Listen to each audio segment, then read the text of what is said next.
everybody, and welcome back to another episode of Motivate with Coach Camp. I, of course, am your host, Coach Camp. We are down here, and you know where we are, the fantastic studios of SRP with Mr. Derek Michaud. Okay, let's start from this point right here so you understand something.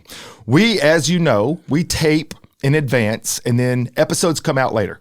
Well, as y'all have been following this month, we're all about the Vietnam War, our veterans that served, protected our country, talking about them, the individual, plus their experience and their stories and what they brought to America. As we are airing this, right, it is about 2 weeks after the election. Currently, we are in September. We have no idea what is happening as we speak, but when this thing airs, it will be out. And I can assure you, I don't think that this is a wrong comment. Half the country's probably going to be upset. Half the country's going to be pretty happy. And I don't know who's going to win. But the bottom line is this. You know one thing that will stay the same? We are still Americans. We are still neighbors. We still need one another. And regardless of what our future ever looks like, the only way we move forward is by being a family and working together, regardless of our views and ideas.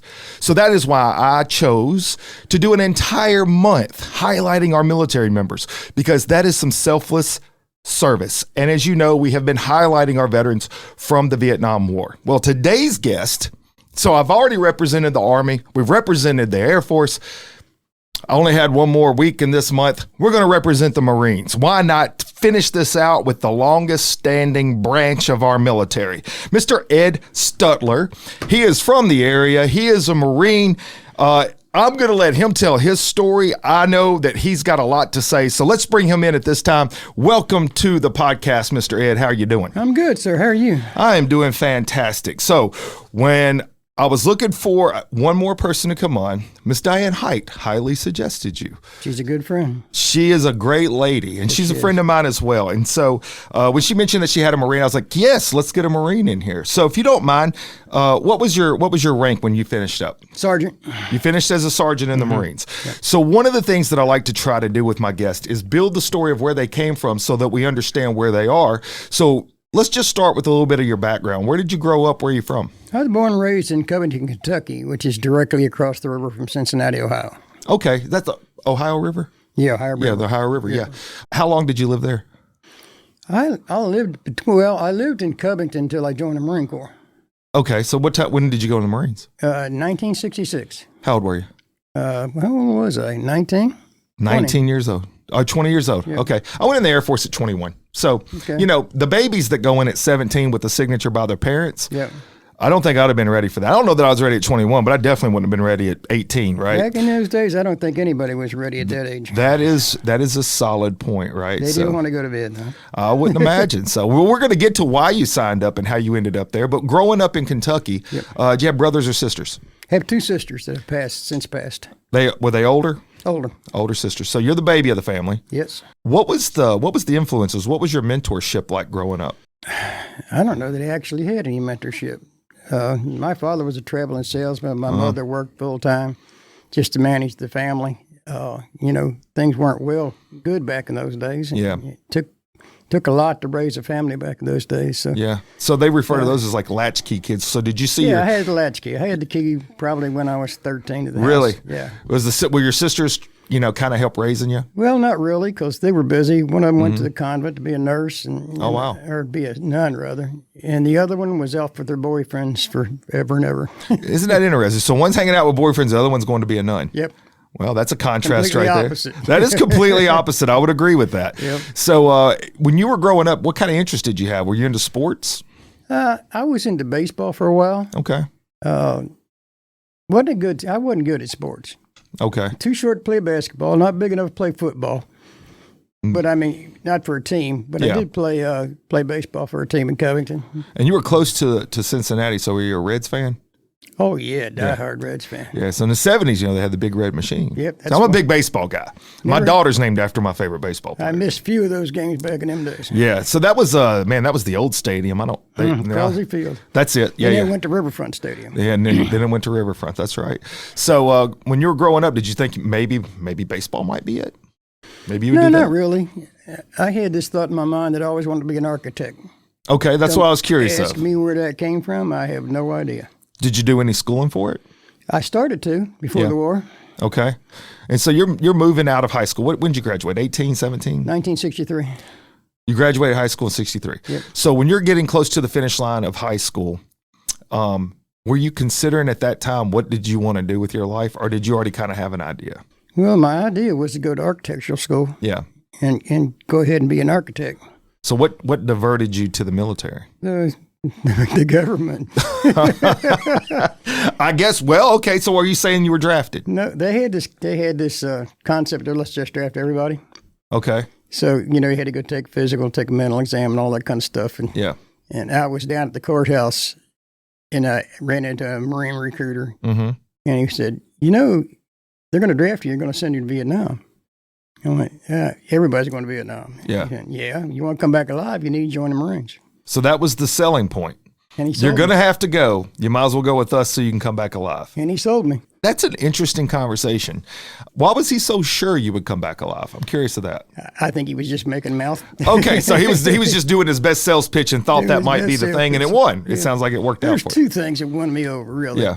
You know, Marine Corps has two base camps for Marine Corps boot camp, one Okay. in North Carolina and one in San Diego, California. Being on the east side of the river, Mississippi, Mm-hmm. I was supposed to go to Camp Lejeune. And I told him, I said, I'll make you a deal. I want to go to San Diego. Mm. He said, you're going to San Diego. How about that? Probably within 24 hours, I was on a plane to San Diego. So why San Diego? Just because you've never been out to the West Coast? And I didn't want to stay on the East Coast. Yeah. Okay. Fair enough. So, hey, why not leverage? I'm going to say this. I'm surprised you got it. I was promised a lot of stuff coming out of basic training, and I wanted East Coast stuff, and I ended up in Colorado. Not exactly the East Coast, but I'm not upset. Colorado was a beautiful spot, so I was glad to go there. So, whenever you go out there, what was your thought about what you wanted to do in the Marines? So, you sign up, and sometimes you get to choose. Yeah, some people don't. But what did you want to do? Well, back in those days, you really didn't get a chance to choose. Okay. Because the war was going on heavily, and they kind of put you in where they needed you, where they thought they needed you. Yeah. And that didn't always work out either. I mean, when I went through boot camp, went back to California for combat training, infantry training, jungle training, and I got through with all that, and they classified me as a warehouse man. I got to drive a forklift and do all that kind of stuff. That's interesting too, that people sometimes, if you've not been involved in the military and you don't have family members or close friends, every job that's in the civilian world pretty much is also the same thing in the Absolutely. military. So you got to have all the things, everything from nurses, doctors to warehouse workers, all of the, everything is touched, right? At that time in the war, 1961 is when it started. What was the year that you went to basic training? 66. So you went in 66. So we were midway through. We were deep into it at this point. And I can't remember all the battles that had happened by 66. I studied a lot of it. I know the war essentially came to an end in 75, so we still had a solid 9 years left when you went in. Of course, you don't know that. When you went in, were you thinking you wanted to go to Vietnam, or were you just anticipating they were going to send you regardless? I think all of us were You just pretty much, sure we were going to go there. yeah, you kind of knew that was going to happen at some Marines point. had landed at the beach in Da Nang in 65. Okay. And so that's pretty much what they were training you for. All right. Was that kind of training for landing on the beach and jungle warfare, that kind of thing. So we were all pretty sure that's where we were going to go. Did you have friends or family that had already went? No.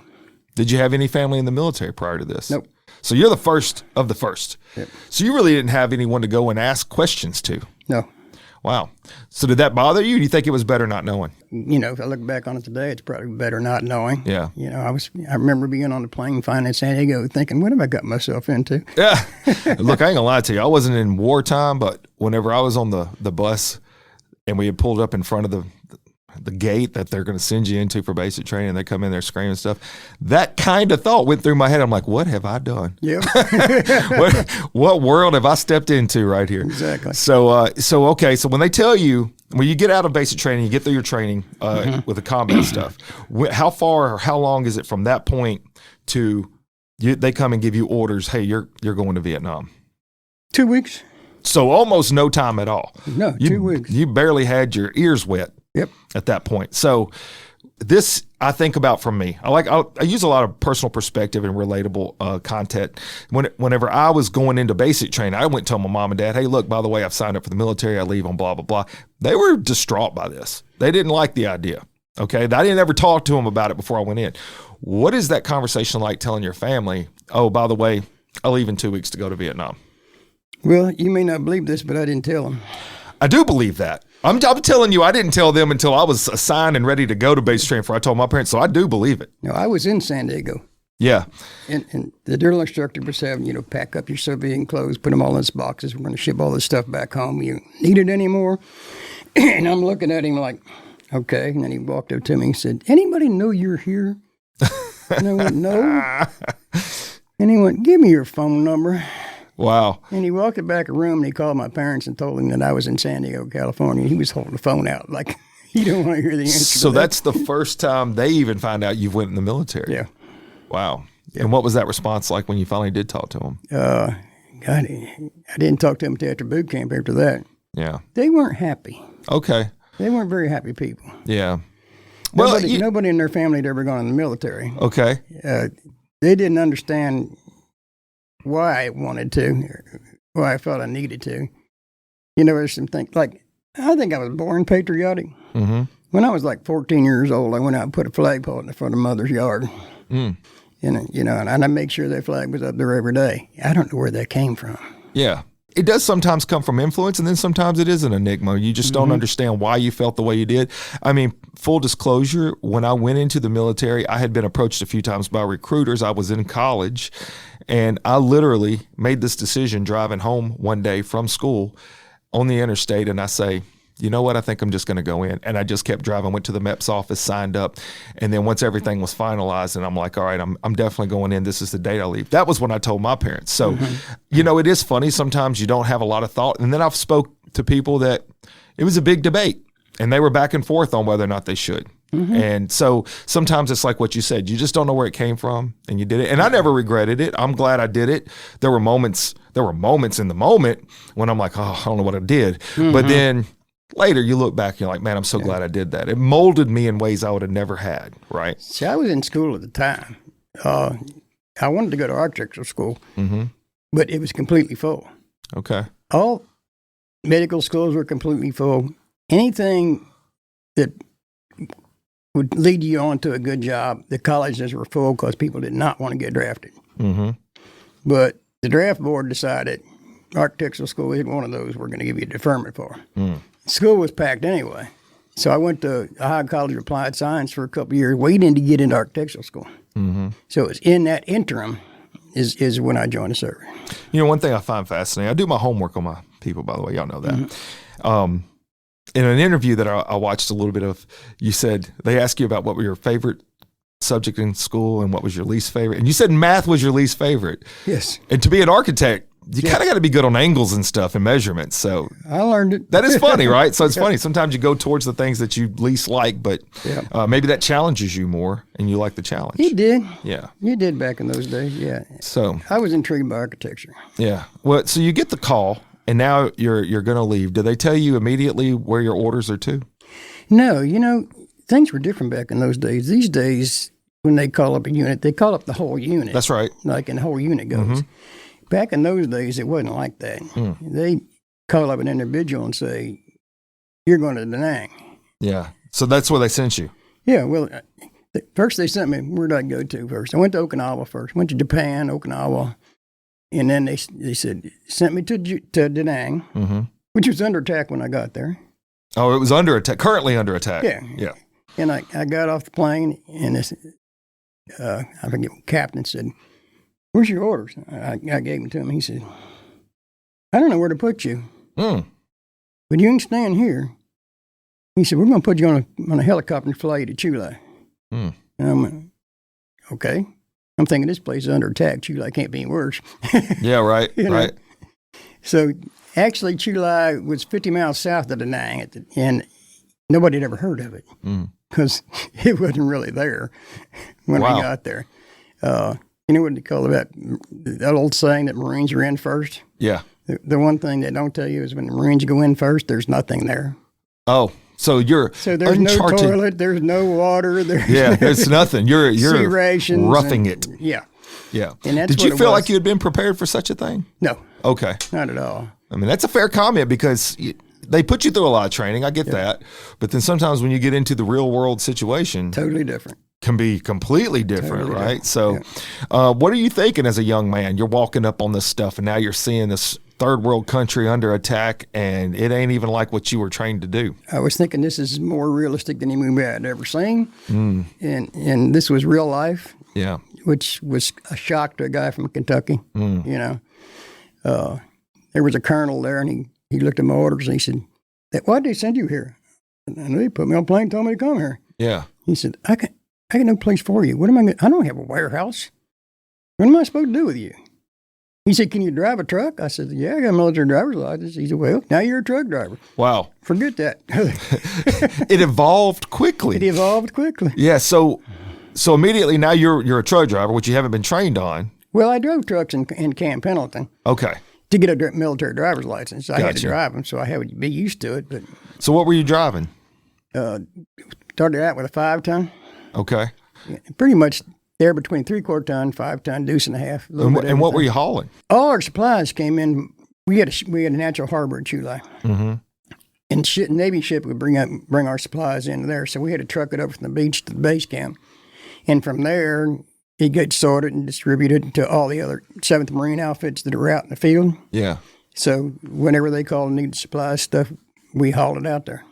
It could be anything. It could be ammunition. It could be food. Absolutely. You were just anything. People. Were you hauling people? Rarely. Rarely. So when you would go into these places, I mean, what was the level of danger on that? I mean, like, could you be under attack at any minute, or was it Yes. pretty safe? It could have been. yeah, you can under attack at any minute. Yeah. You could hear the gunfire where you're at. Wow. And so did keep your head down. Did you have other people that were working with you, like other truck drivers? Y'all would do like a yeah. caravan, I'm Yeah, there'd be a imagining. whole I'm just caravan. picturing this, but I'm. Yeah, it'd be a whole caravan go out. It'd be well planned. Yeah. You know, we'd have some heavy artillery in there with us. We have what they call a non-TOS. If you ever hear of one of those, it's a track vehicle that has 106 rifles on it, or what do you call it? Cannons on the front of it. Yeah. We had tanks. We had company commanders that had been through this for hundreds and hundreds of times. They knew what to do. You know, they had certain rules. Truck in front of you get hit, push it off the road and keep going. You know, So people were getting hit around you. oh yeah, Okay. All right. And then you guys just keep on pushing. keep on Keep pushing. trucking. So here's where I'm at with the story. So now that you're there and you've been reassigned to a whole new thing, you thought you were going to a warehouse. That's not a thing. Now you're truck driving. You're doing supplies. At what point in the war did it start to you recognize, or did you recognize what your purpose was to be there in the country? Because this is one of the questions I ask a lot of military folks that served in wartime about the war itself. Did you have an understanding of what the purpose was, why you were there, or what the goal was? That could be different for every single person. Well, you know, I understood the goal was to try to free Vietnam. Okay. That hopefully it would be given democracy when we got out of there. That you know the land would be free. It wouldn't be divided. It wouldn't have north and south. Of course, the French tried that too, and that didn't work. Right. That's true. I think us individuals thought we could win this war. Mm-hmm. I mean, the guys I was with in the Marines and Chulai and around that area, we thought we could win that war. Yeah. And I'll tell you today, we could have won that war. Sure. We should have won that war. I would believe that as well. Yeah. You know, one of the fascinating things about it is, and so my uncle, he was in Vietnam. He served in Vietnam. And you go back to Vietnam today, the Vietnamese know that war as the American War, where we call it the Vietnam War, which I found very fascinating. So he was 101st Airborne Division is what he was in. And so they were doing a lot of paratrooping and stuff like that. And that's where that was his main thing. They were mostly in the south part of the country. Yeah, they were dropping them into spots, right? So for you, you're hauling stuff, which ironically, my grandfather was an artillery truck driver in World War II. Okay. And so a little bit of a relatable moment, right? And I wish I'd have got to know him, but I did get to read a lot of his stuff. He passed when I was 5 years old, but he had a lot of moments, kind of like what you're saying, where they'd have a caravan going. And this is stuff that I've been able to read up on him. And one of them would hit a landmine. and blow up the truck in front of him, and then they would just have to clear Push the it off area the and just road. keep on pushing. And you know, that realism of any minute could be your minute is constantly there. So you what was try that not to like think for about you? it. Is that what it, yeah. You just try not to think about it. You Try know, to push it you're out of with your mind. a whole Yeah. bunch of other people, and everybody's in the same boat. Mm-hmm. You know, so you don't make friends with newcomers. Really? No, that was our thing. We didn't make friends with newcomers because we didn't know how long they were going to be there. That's, yeah. Well, okay. I guess that makes sense. Yeah. See, the Vietnamese did not want Chulai there. Mm-hmm. And they tried to take that base every time they got a chance to. Mm. So they'd sneak in. We actually built the runway out of beach matting. The Marines did. Interesting. They were landing A-4 Skyhawks on a beach mat runway. Mm. And I always tell people the nice part about that is that when the Vietnamese blew the runway up, we just put more metal down. So you guys y'all did a lot of jobs then. Yeah. So what was a day to day? Give me a walkthrough of what day to day might be like for you when you'd wake up. What was the day like? Every day was different. Every day was different. Every So you day had a was different task, different job, Pretty different much. assignment. Yeah. When There wasn't any particularly routine. Really? Yeah. I mean, you kind of fill in where you fill in. There was a point there when they snuck in and blew up a bunch of jets on the runway. And I remember I'd gotten so used to it that I was actually sleeping in my tent on a cot when the captain came in and kicked my cot over and said, "Get in the damn hole, we're under attack." Mm. And when I got in the hole and I looked north of me, I couldn't tell the Marines from the Vietnamese because the bullets were going both ways. Oh, wow. And I'm going, I don't know which is which. Mm. And that was a little scary. That's got to be disorienting too. Middle of the night. And you were literally sleeping through bombs. Yeah. Wow. So it's probably hard to wake you up. Well, fighter jets were taking off all night long. Well, all yeah, I night guess you long. better learn how to sleep deep. Yeah. Yeah, wow. Yeah. So then whenever this fight's going on, what is your job at that point? Just hunker down? I didn't know what to do. I just froze. Yeah. I just stayed in my hole. I was not wanting to fire at anybody because I didn't know who I was firing at. Yeah, that makes sense. I'm sure that there was plenty of that activity too, that friendly fire got somebody because, you just don't know where the enemy is at some point. Yeah. And so whenever you're doing these things, I mean, it's hard to know when things are going to be better, Yeah. how things are going to change. And from what you just said, every day was different. So you don't go to sleep thinking about, what you got to get done tomorrow. You're waking up figuring out what needs to be done the next day. Yeah. How often did you guys move around? Did they keep you locally in the same spot, or did you guys find yourselves? Our base camp was Chulai. We stood there. So y'all stayed in one spot, which I don't know. I mean, I guess you would have to ask each person if that was good or bad, because I know folks that they were constantly on the move. Yeah, I think it was good for me. I felt comfortable there, even though everything was going on. We had built like 3 perimeters out from the base camp, and so we were like 3 miles out for guard lines and stuff like that. So we pretty much felt like we were safe. Yeah. But safe as you can get. It's safer than walking through the jungle in the middle of the night, not knowing what's around the next corner. They snuck in different places when they wanted to. It's a lot of tension. The thing is, I think what I remember most is there was a lot of tension all the time. And I go, whether it's the unknown thing, it got to be for me. There was a soldier that was on the guard at the 1st perimeter one night, and they got attacked, and he tripped out when it was over. You talking about like after the attack? Yeah. Right then. Okay. So he came back to his tent, and my best friend was in that tent, and he shot 3 of the people in the tent and killed them. Oh, geez. I was head guard watch that night on the radio. I heard the gunshots, and I said, "That's too friggin' close." Mm-hmm. So I ran out of the concert hut, looked down the hill, and they were dragging my buddy up the hill. Mm. And that's one of those things you just can't ever get out of your head. Yeah. And I replay that probably every morning of my life. Wow. Because he was really, really my best friend. But the guy lost it. Yeah. He just lost his mind. And I would think that probably is common. It happens. It happens in every war. It's PTSD is very real. Back then, did they refer to it as PTSD? Because I know earlier than that it was like shell shock, or there was psychotic episodes, but they didn't call it PTSD. It wasn't like it had a name yet. I never heard of PTSD, even when I came back. When I came home, went to North Carolina, Camp Lejeune, and joined the 8th Engineer Battalion down there. for a while, and I couldn't fit in with the group down there. I could not fit in with the guys that had not been to Vietnam, and I couldn't fit in well with the civilian people. So I was kind of out of the loop on everything. I felt like really weird. Yeah. And today I know that was PTSD. Right. I didn't know it at the time. And a lot of people didn't understand it at the time. Yeah, I didn't. Go back in those years. Wrong. Yeah. I thought I could fudge my way through it. I think things are going to be all right, you know. But eventually, when I came back to Kentucky, I ended up in the middle war. Because I had just flipped out. I couldn't deal with anything. I couldn't deal with life. Wow.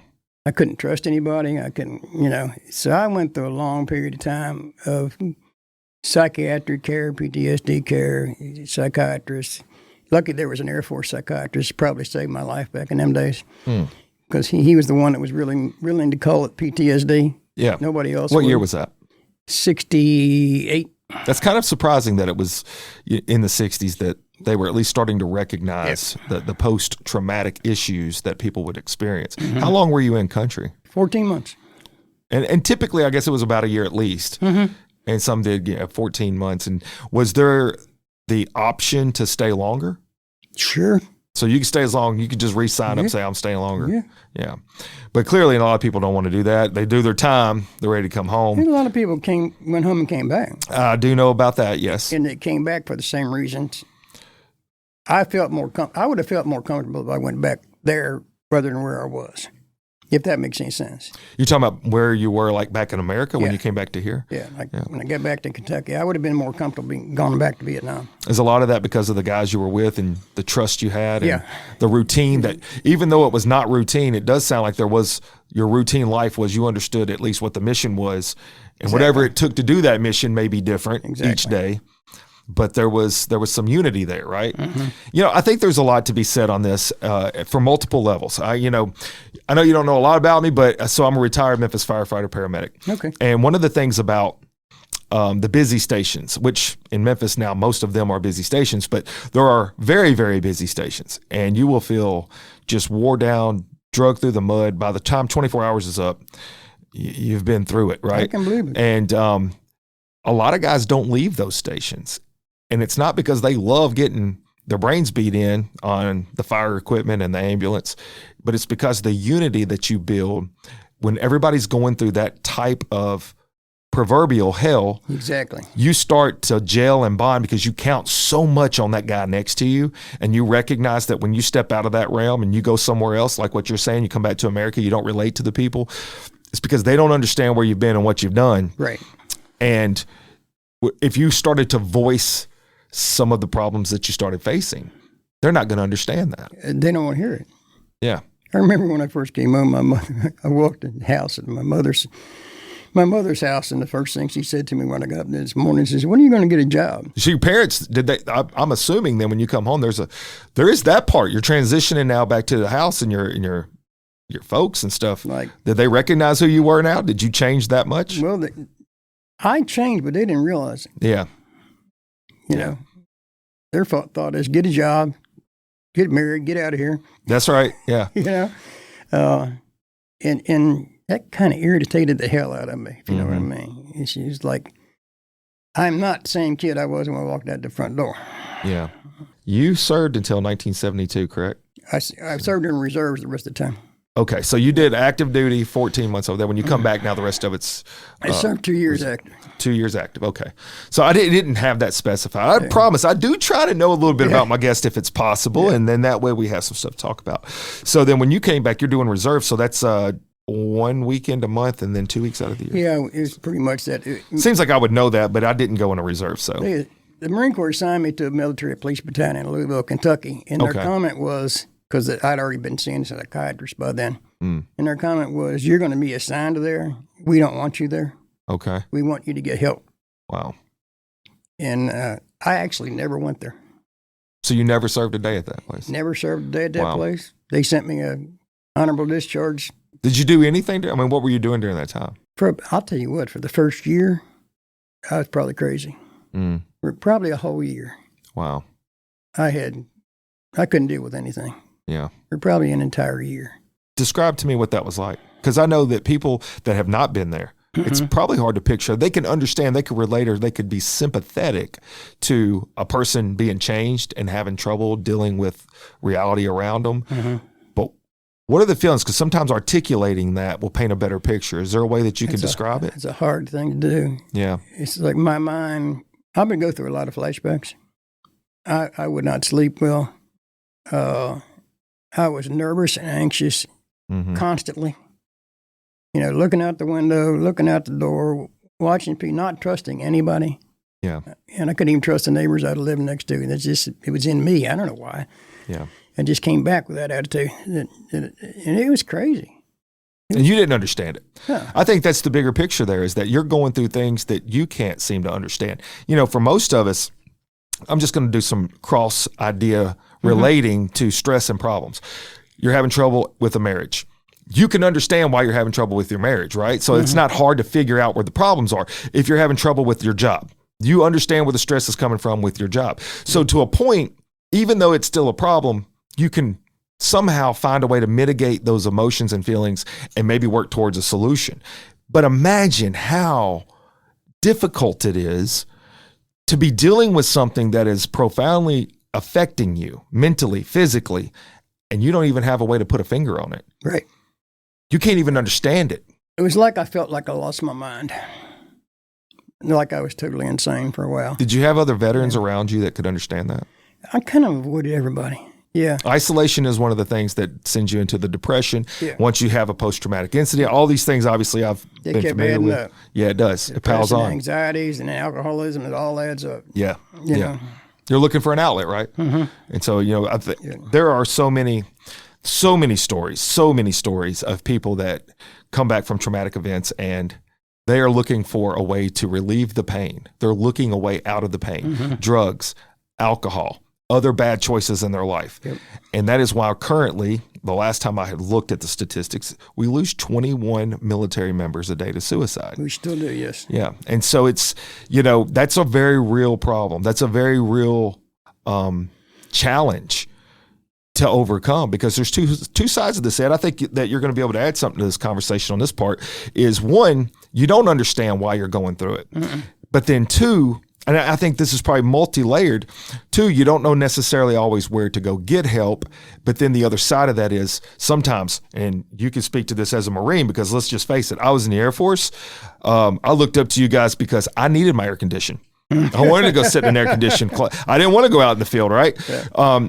The truth is, depending on where you are in your mindset, you think you shouldn't ask for help because you're too tough. You don't want to look weak or less than. I'm not saying everybody, I'm not saying you, but I know that is a thing for some. There's a lot of truth in that. Yeah. And I think there was truth in that for me too. Like I said, I think that Air Force psychiatrist probably saved my life. Wow. Literally.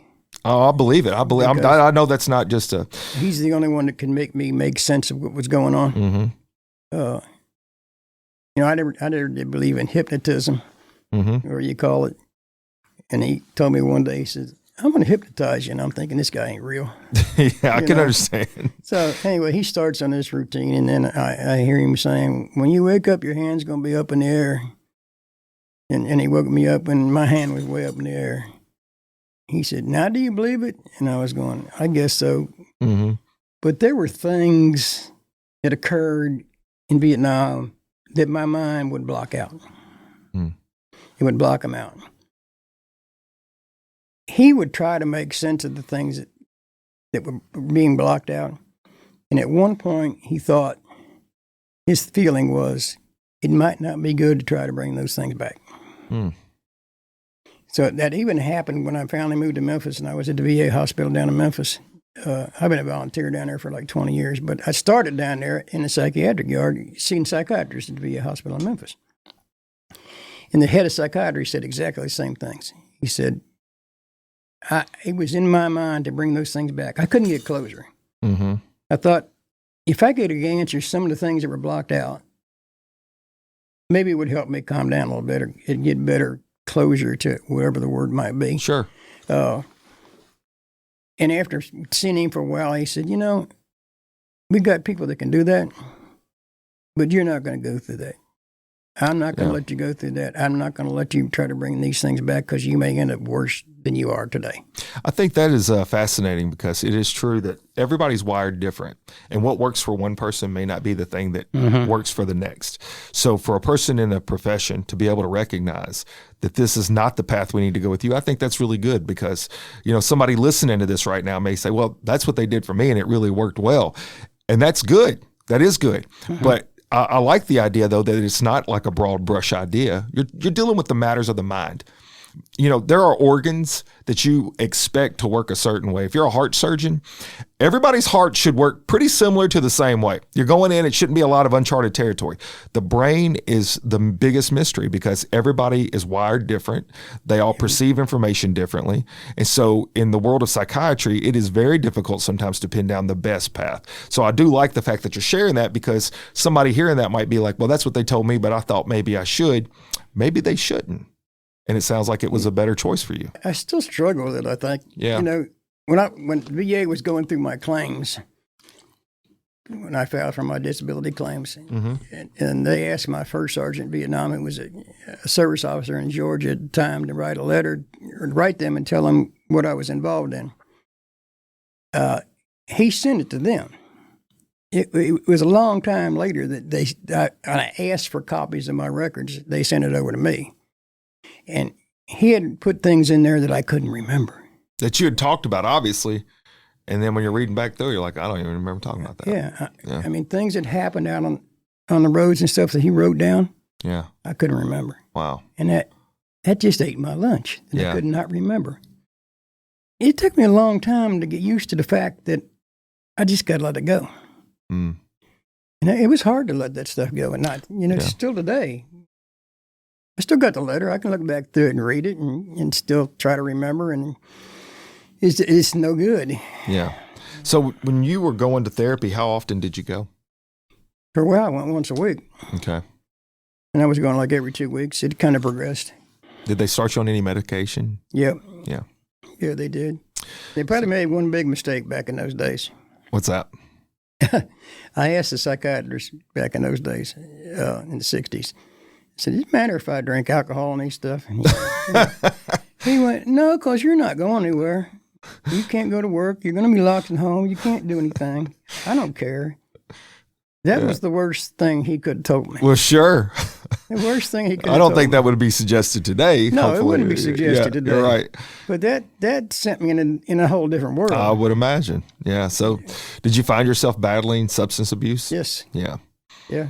I've been sober for 31 years almost now. That's awesome. But it took me a long time to get there. Yeah.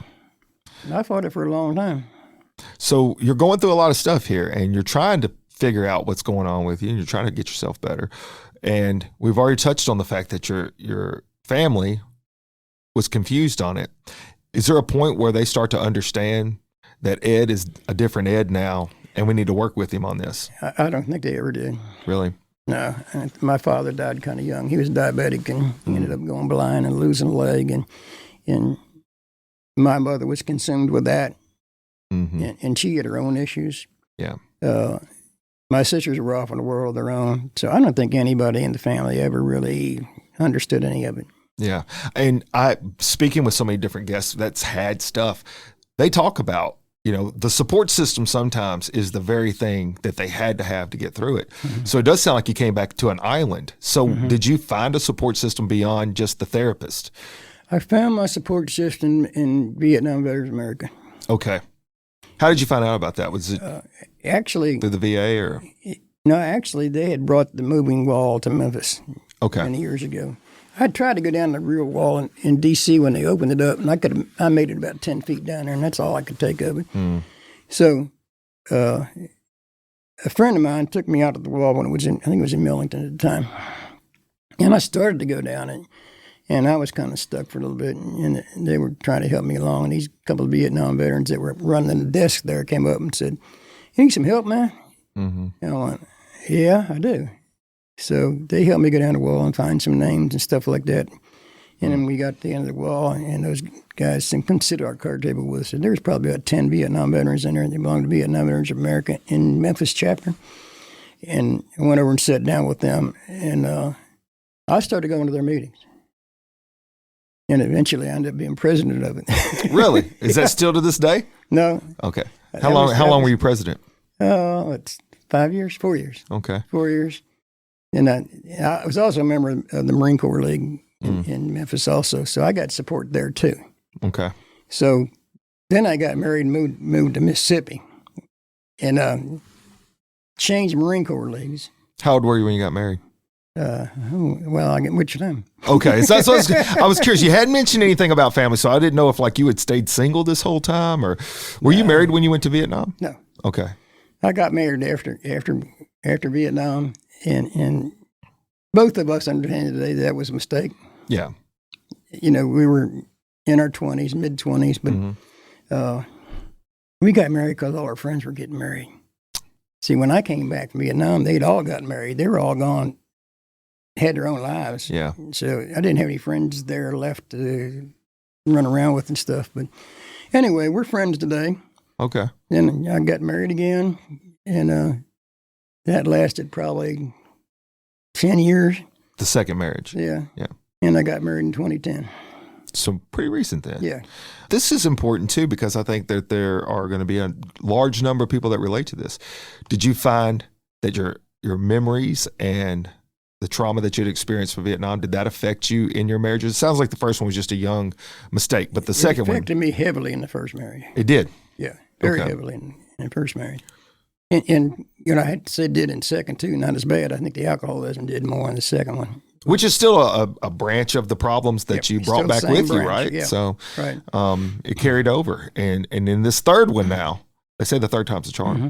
Yeah. Yeah. So what kind of support is she able to give you? Because if you hadn't been to war, sometimes you don't know those things. She's a miracle. Yeah, that's good. She's a real blessing. She understands.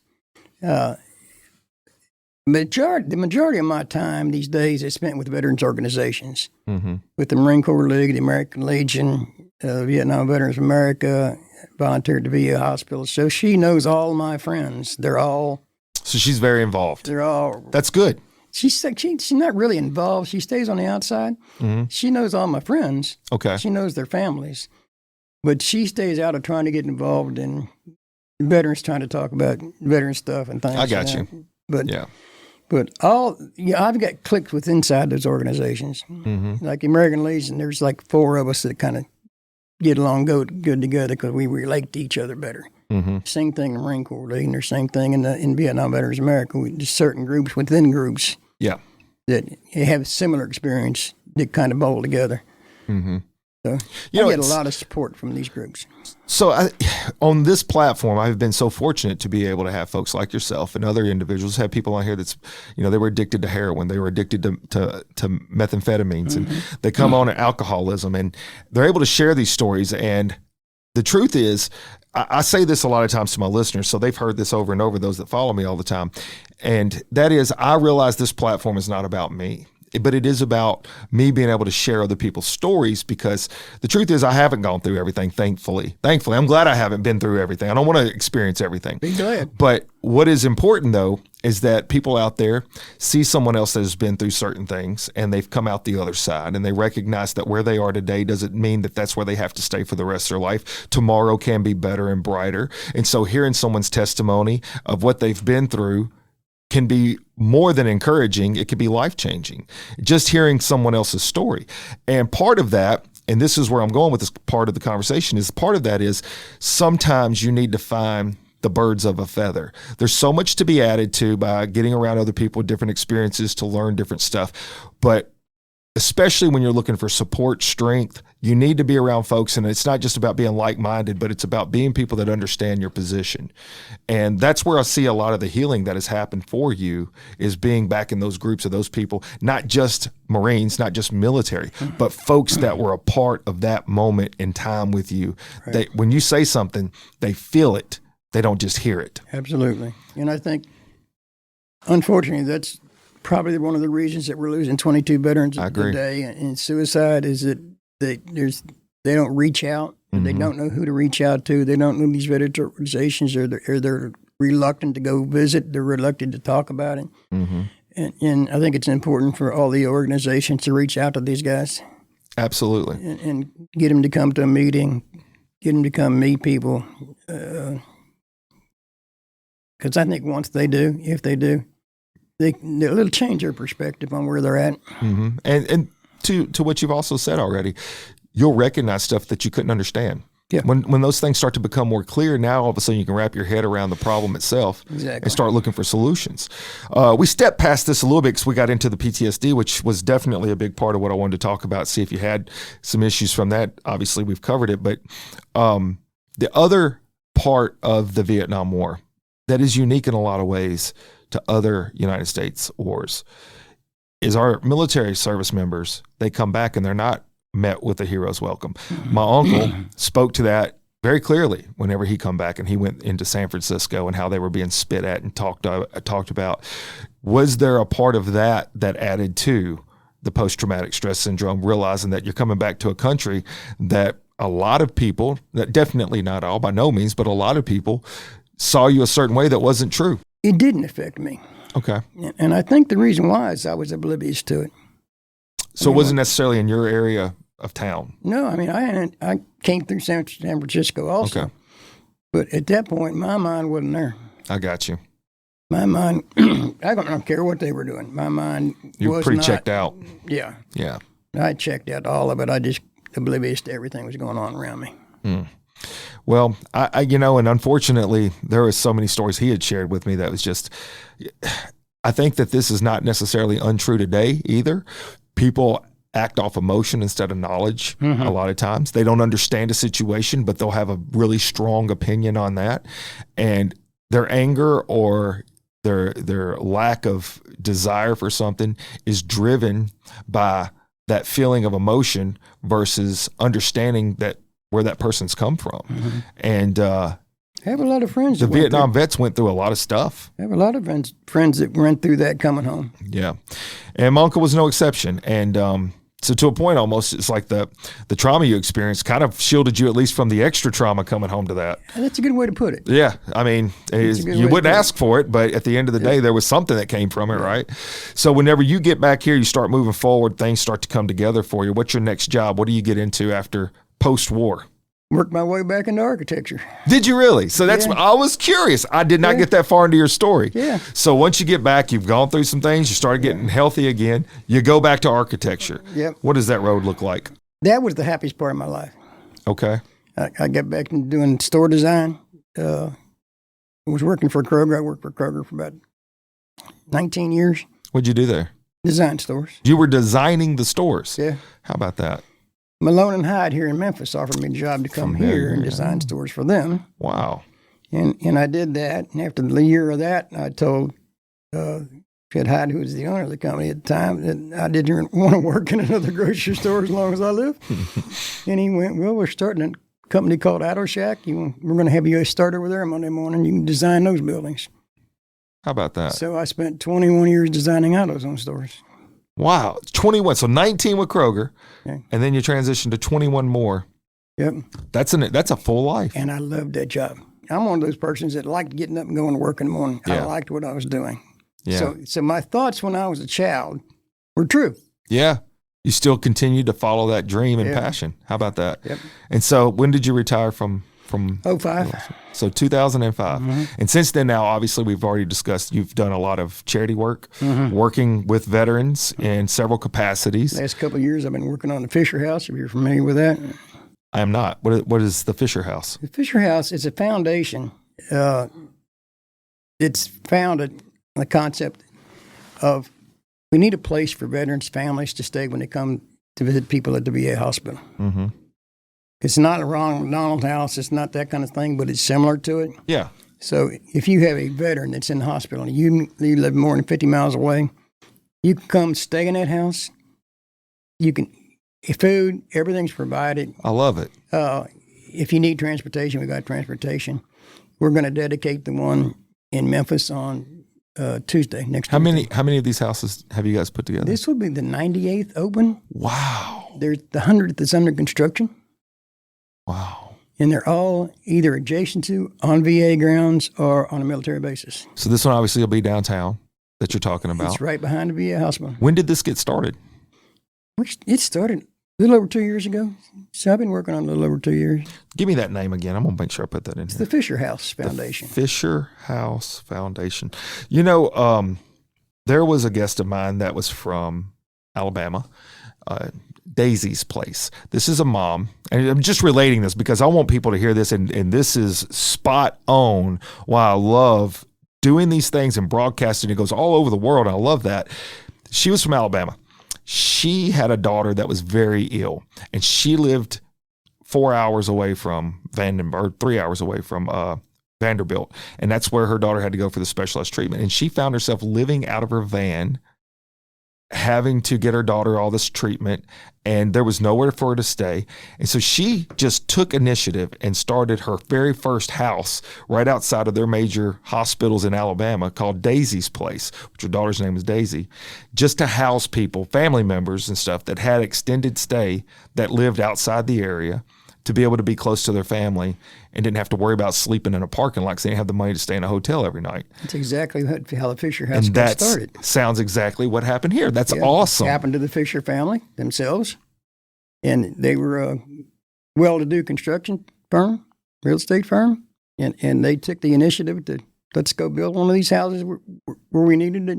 And it has just grown. That is fantastic. And it's a wonderful organization to be a part of. You need to look it up on the internet. Oh, I wrote it down. I'm definitely checking this thing. I don't know who the person is, but maybe I need to get Mr. Fisher in here to talk about this. They're out of Rockville, Maryland. That's all right. I've had people from all over America come in. I had a person from Oregon this year fly in. So the bottom line is that the stories are so important. People need to hear and see this stuff because not only do they need to know that for the resources, maybe they have a veteran or their family that might need something like that, knowing where those locations are, but I like the idea of thinking that it's going to inspire someone else that'll see a need for something similar maybe. And they start their own nonprofit foundation right there around a hospital or something because those needs are nationwide. And it's, hers was children. It was all about kids, right? So now this one's about the veterans. And those kinds of needs are similar everywhere. One last piece here before we're getting close to the finish line. And you have, your story's amazing. And I'm so glad that you've been able to come out today. It's horrible weather. For you, those of you that don't know, we're in the middle of this tropical storm thing that's come up from the coast, and I was worried about Mr. Ed, and I'm like, hey, look, it's bad outside. He's like, well, I'm a Marine. So he's charging the beaches. He's not afraid. One of the ways that we got connected, and I would be remiss if I didn't mention this, is Miss Diane Height. Good friend of mine, good friend of yours. She and a friend started with just an idea and a couple bucks in their pocket, the Forever Young Veterans Foundation, which, for those of you that don't know, is a phenomenal foundation. It's just grown enormously big at this point. And it takes veterans that served in certain wars, and World War II being one, Vietnam, I believe Korean War, if I'm not mistaken. And they will take these veterans back to the place that they served in war to kind of retrace their steps. And part of that is for healing, because once you see a country after the war, sometimes all you have are the images of the war. To be able to see that place put back together again and, communities thriving, that's the closure part for that. So my question to you, sir, is I know you're friends with Miss Diane. She's the one that got us in contact with each other. Right. Have you had a chance to do that or go on a trip with Miss Diane? I went with Miss Diane and a group of veterans to Washington, D.C., where we spent 4 days together visiting every military memorial there was to see. Wow. And it was an amazing time. We had quiet time where us guys could get together and talk. Our wives went with us. So we could talk about the war. We could talk about veterans. We could talk about everything we wanted to talk about that was going on. And it was a fantastic trip. There's a lot of healing that happens in those trips. When, you go to the wall at night and you're with a bunch of friends that were from Vietnam and you're standing at the wall at night and it's a sacred place. Yeah. And you just bond together there. And it's hard to describe the things that happen there at that wall. Right. So, it was a wonderful trip. At any point in time, any one of us could find ourselves in a tough spot in life. And wars are still going to happen. Our daughters, our sons, they're still going to get sent off to war. And when they come back, for those that are fortunate to come back, and right now we have, I don't even know how many thousands of veterans that are missing body parts from the Afghanistan war, which lasted 20 years. Those scars stay forever. But the thing that I would want any and every veteran to know is that there is a path to having a productive, better life. There are avenues out there. There are resources for you. Don't be afraid to reach out. I'm not judging anybody that's gone through a tough time that feels like that they're at rock bottom and there's no way out. But I am saying, reach out to the resources that are out there. People want to help. Mr. Ed's a living testament to that. You've come back from a war, and now you've drawn and achieved your dream of architecture, and you've done this stuff for everybody, and now you're giving back to the veteran community, and that's what's needed out there. So as we're getting close to the finish line, sir, I could talk to you all day long about all kinds of stuff. We're at a point in our country, like I think there are generations that go through this. The Vietnam War is very contentious. It was also during the Civil Rights Movement. There was a lot of stuff going on in America. People probably thought there's no way out of this. America's not surviving, but America survived. I'm sure during World War II, people thought there is no way America can rebuild and move forward and be strong again. I don't know anybody alive in the Civil War, but I could only imagine people in the Civil War were thinking, that's it. This country's over with. Yep. It's not.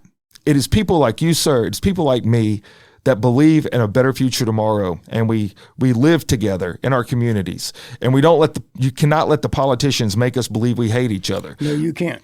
We are as strong as we allow ourselves to be. And sir, you're a living testament to that. So my question to you as we wrap up is, what would you leave my listeners with? What kind of pearls of wisdom or just any kind of conversation piece you'd like to say? I would say don't let the world get you down. I mean, I find in my life, I get more peace out of trying to help people. Mm-hmm.